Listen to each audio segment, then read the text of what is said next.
Hello and welcome to Broadway Infosys channel. मेरो नाम सुप्रिया गोले. आजको यस भिडियो टेस्टिमोनियलको होस्ट र आज हामीसँग हुनुहुन्छ मिस अर्चना जोशी. उहाँ चाहिँ ब्रोडवेकै जब असिस्टेन्ट पाएर अहिले सफ्टवेयर कम्पनीमा as a front end developer intern काम गर्दै हुनुहुन्छ. आउनुहोस् बाँकी कुरा उहाँसँग नै गरौँ. नमस्ते अर्चनाजी, स्वागत छ तपाईँलाई ब्रोडवे इन्फोसिस च्यानलमा. नमस्ते म्याम. सन्चै हुनुहुन्छ? हजुर ठिक छु. हजुर सन्चै हुनुहुन्छ? हजुर म पनि सन्चै छु. हजुरको बारेमा भनिदिनुहोस् न. म अर्चना जोशी, म धनगढीबाट. म यता लोकसेवा पढ्न भनेर आएको, अनि यता आइटीमा छिरेर मैले चाहिँ अहिले फ्रन्ट एन्ड डेभलपरको कोर्स लिएर अनि इन्टर्नसिप गर्दैछु. अहिले इन्टर्नसिप गर्दै हुनुहुन्छ. ब्रोडवेमा कुन कोर्स लिनु भएको थियो हजुरले? Web design. ओके. धनगढीबाट यता काठमाडौँ आउनु भएको रहेछ होइन? सो धनगढीबाट यता काठमाडौँ आउनु ब्रोडवेमा जोइन गर्नकै लागि हो कि हजुरको केही थियो मोटिभ? म चाहिँ लोकसेवा पढ्ने भनेर आएको, अनि दाइले यतै आइटी क्लास लिनुभएको थियो, के कोर्सहरू लिनुभएको थियो, त्यो चाहिँ मलाई एक्ज्याक्ट थाहा भएन. अनि फेरि दाइले राम्रो छ आइटीको ब्याकग्राउन्ड, अहिले स्कोपहरू राम्रो छ, अनि जबहरू छिटो पाउने यस्तो हुन्छ अनि भन्नुभयो. मैले त्यही भएर आइटी जोइन गरेँ. त्यही भएर यता ब्रोडवेमा आएर आइटी कोर्स लिनुभयो है. ओके.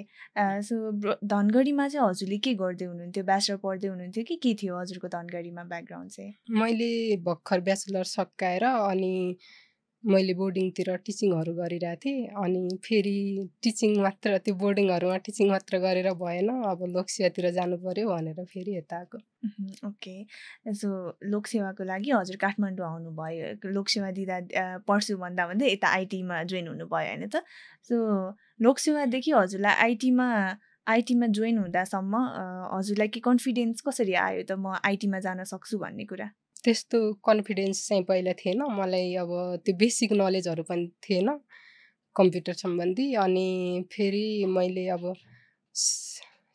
कोसिस गरेपछि सकिन्छ, बिस्तारै पहिला गाह्रो भयो, अनि सिक्दै जाँदा अब ठिकै भएको छ, अब इम्प्रुभ भएको छ. धनगढीमा ब्याचलर गर्दै हुनुहुन्थ्यो, टिचिङ गर्दै हुनुहुन्थ्यो भन्नुभयो होइन? हजुर. ब्याचलर चाहिँ कुन फ्याकल्टी, कुन सब्जेक्टतिर गर्नुभएको थियो हजुरले? ब्याचलर चाहिँ फिजिक्स साइन्सबाट, अनि प्लस टूमा पनि साइन्स नै. साइन्स लिएको मान्छे अहिले आइटीतिर. हजुर. सकिँदो रहेछ त? सकिन्छ, कोसिस गऱ्यो भने सकिन्छ. सो तपाईँलाई सोच चाहिँ कसरी आयो? म साइन्स लिँदैछु, साइन्स पढ्दैछु, पढाउँदै पनि छु होइन? अनि फेरि यता आइटीतिर सक्छु जस्तो लागेको थियो हजुरलाई सुरुमा? सुरुमा चाहिँ त्यस्तो मलाई केही आइडियै थिएन, अनि दाइले एक्कासी यता आएर भन्नुभयो, अनि फेरि हामी यता आएर बुझ्यौँ के कस्तो रहेछ भनेर. अब सकिन्छ, पढ्नुपर्छ भन्यो दाइले, अनि सिक्दा सिकियो, सकिन्छ. काठमाडौँ आएको कति टाइमपछि हजुरले ब्रोडवेमा जोइन गर्नुभयो त? लगभग 1 मन्थपछि. 1 मन्थमै जोइन गर्नुभयो है? हजुर. सो ब्रोडवेको नाम हजुरले योभन्दा अगाडि कतै सुन्नु भएको थियो?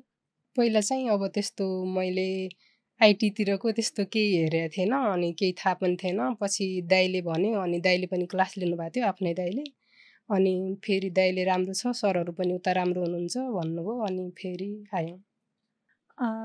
काठमाडौँमा भनौँ या नेपालभरि नै थुप्रै आइटी इन्स्टिट्युटहरू छ नि त होइन? सो ब्रोडवे इन्फोसिस नै किन चुज गर्नुपर्छ जस्तो लाग्यो हजुरलाई? के कुराले चाहिँ हजुरलाई ब्रोडवेमा नै पढ्दा ठिक होला भन्ने लाग्यो? अरू त्यस्तो हामीले अरू इन्स्टिट्युटहरूको बारेमा बुझेनौँ. दाइले यता राम्रो छ भन्यो, बेस्ट छ भन्यो, फेरि यतै जोइन गर्यो हामीले. हजुरले लिनुभएको कोर्स चाहिँ? Web design. Web design. Okay. हजुरलाई इन्स्ट्रक्टरले पढाउने तरिका कस्तो लाग्यो ब्रोडवेको? एकदम राम्रो हुनुहुन्थ्यो सर. A to Z सिकाउनुहुन्थ्यो, नआएको अझ नि हेल्प गर्नुहुन्छ सरले हामीलाई. हजुरको ओभरअल लर्निङ इन्भाइरोमेन्ट कस्तो भयो ब्रोडवेमा? एकदम राम्रो थियो म्याम. यहाँ प्रोभाइड हुने मटेरियल्सहरू हुन्छ नि, मोडर्न इन्फ्रास्ट्रक्चरहरू कस्तो लाग्यो हजुरलाई? रेकर्डेड भिडियोहरू हेर्न पाउँथ्यौँ हामीले.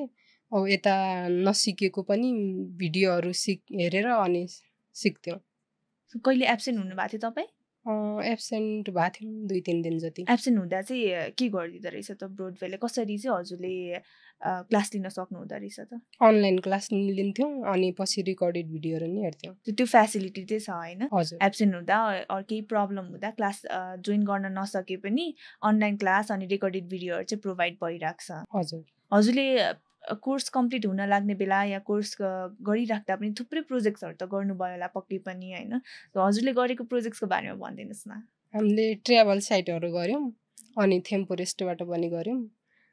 अलि फर्स्टतिर गाह्रो हुन्थ्यो अनि पछि सरबाट हिन्ट लिएर गर्थ्यौँ। फर्स्ट गर्नुभएको प्रोजेक्ट चाहिँ कुन थियो, कस्तो थियो त, तपाईँको अनुभव कस्तो थियो त्यो?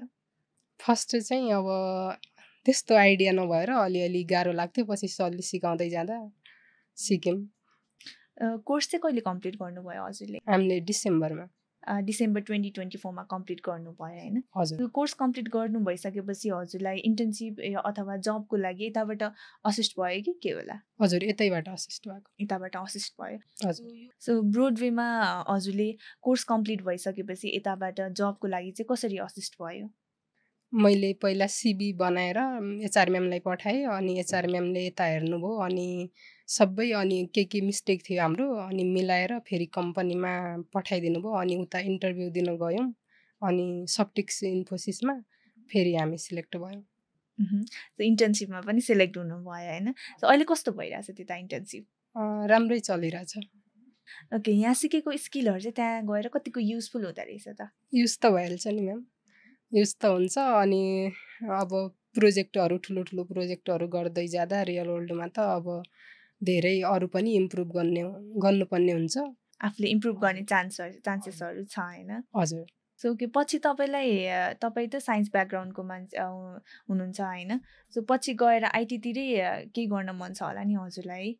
हजुर, अब त आइटीमा छिरिसकेँ, अब आइटीमै अगाडि योभन्दा अरू कतै नजाने होइन? हजुर। आइटीमा चाहिँ हजुरलाई पछि केमा जान मन छ? अब अहिले फ्रन्ट एन्ड त्यसपछि ब्याक एन्डतिर जाँदै सिक्दै जाने सबै भन्ने हो। सिक्दै जाने अनि पछि ब्याक एन्डतिर त्यता गर्दै जाने होइन? ओके, सो यो आइटी स्किल्स चाहिँ कतिको इम्पोर्टेन्ट रहेछ त हजुरले अहिलेसम्म बुझिसक्दा? धेरै रहेछ कि अहिले त आइटी नभई नहुने रहेछ जस्तो लाग्यो। मलाई त पहिला केही आउँथेन, ल्यापटप अन गर्न बाहेक। पछि यहीँ सिकेर बेसिक पनि यहीँ सिकियो भनौँ। अब आइटी चाहिँ नभई नहुने छ जस्तो लाग्यो। ब्रोडवेले चाहिँ तपाईँलाई ल्यापटप अन गर्न बेसिक कुरादेखि लिएर अहिले इन्टर्नसिपसम्मको लागि सपोर्ट गर्नुभयो, असिस्ट गर्नुभयो है? हजुर। सो हजुरलाई ब्रोडवेमा आउँदाखेरिको हजुरको केही स्पेसल मोमेन्ट, केही यादगार मोमेन्ट केही छ होला? अब आइटीमा छिर्ने मौका पाएँ, अब धेरै सिक्ने मौका पाएँ, यादगार त भइहाल्छ। अब आउने पुस्तालाई, अब आउने जेनेरेसनलाई आइटी स्किल्सको कतिको इम्पोर्टेन्ट छ त? आइटी त नहुने रहेछ, सिक्नै पर्छ भन्छु म त।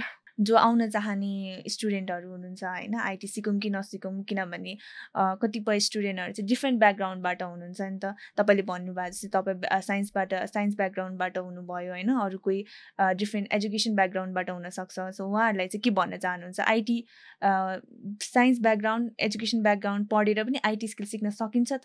सकिन्छ म्याम, जुन फिल्डको भयो नि, अब कोसिस गर्यो भने हरेक कुरा सिकिन्छ।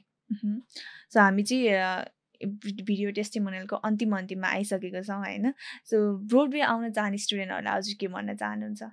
यता आउनुहोस्, राम्रो छ, सरहरू पनि राम्रो हुनुहुन्छ, सबै एकदम राम्रो हुनुहुन्छ अनि त्यो मटेरियलहरू पनि मिल्छ, सबै यतै आउनुहोस् भन्छु म त। Thank you Archana ji. हजुर, welcome. Thank you for watching our video till the end. यस्तै सक्सेस स्टोरी सुन्नका लागि हाम्रो भिडियोलाई लाइक, सेयर र सब्सक्राइब गरिदिनु होला। धन्यवाद। Broadway Infosys, inspiring growth. An ISO 9001:2015 certified IT learning center.